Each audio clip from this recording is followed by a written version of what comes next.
guys, happy May 2020. This is Bill once again with the Nintendo Super Power Club Challenge channel.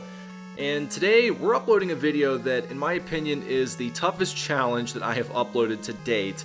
And that is Gargoyle's Quest 2 on the NES.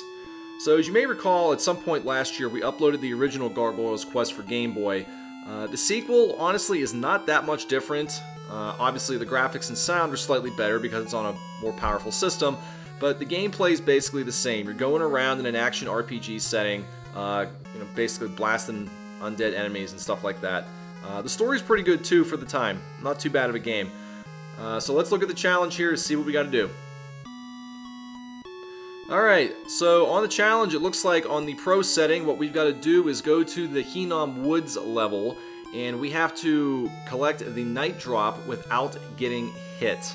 If you've never played this game, particularly this level, this is a nightmare. This is absolutely a pro level challenge.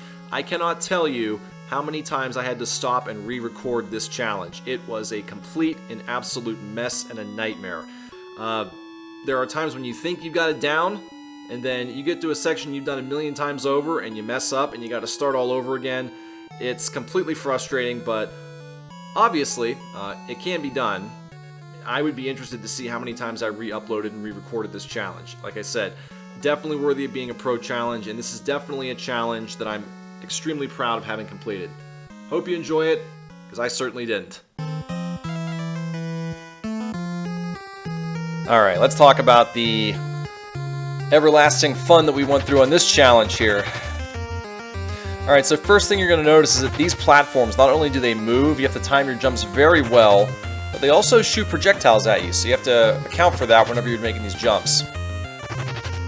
Keep a close eye on your wing power whenever you're floating as well. You don't want to get caught off guard and drop to the ground. So far, so good. Gotta watch out for this stuff on the hills. Also, ooh, that was a really tricky one there.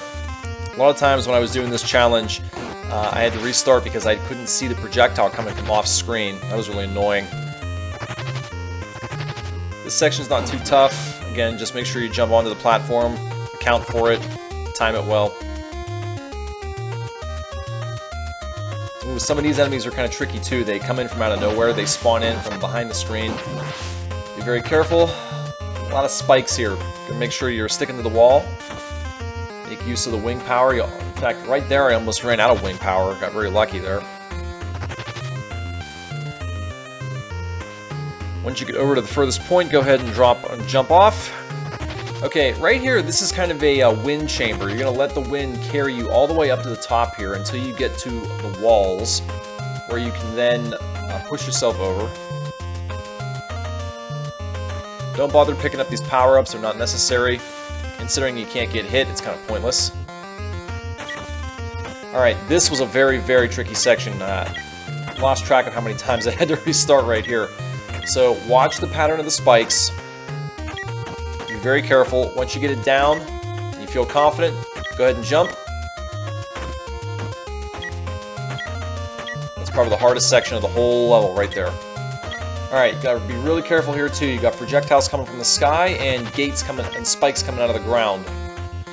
So you may have to play this section a couple times to figure out what's going on.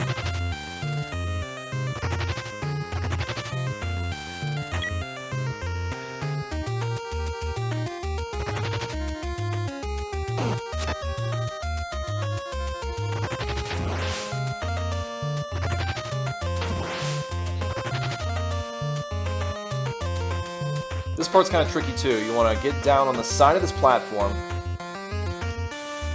jump off, shoot, and float over to the edge here. Very slowly climb down the side of the ledge, the side of the wall. Now the boss is right up ahead, but don't dash right in there. You got two sets of gates you got to get through very carefully. I had quite a few restarts there because I got antsy to get through to the boss. Okay, the boss. Big balloon guy. Takes quite a few hits. Just be very careful. Shoot him when there's an opening. He will launch bubbles at you. When that happens, don't bother shooting. Just play it safe. Get out of the way. You can usually get about 3 or 4 hits in at most before you have to jump and get out of the way here. So right about here. If if you happen to get caught on the same side as him, just play it safe, don't shoot, because he will blow on one side and suck you in on the other.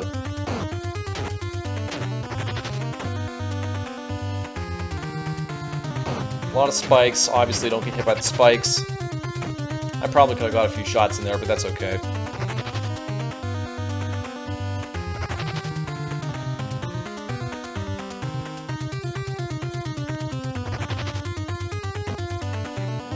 I think I got a fourth one in. Nope. And as you can see, it's pretty much more of the same. Now here, I probably should have went over to the other side, but because he's only got about 3 hits left, I'm just gonna kill him right now. And that'll pretty much do it. That's the end of the boss end of the level. And as you can see, there we go. We got the night drop. Thanks for watching. See you in the next one.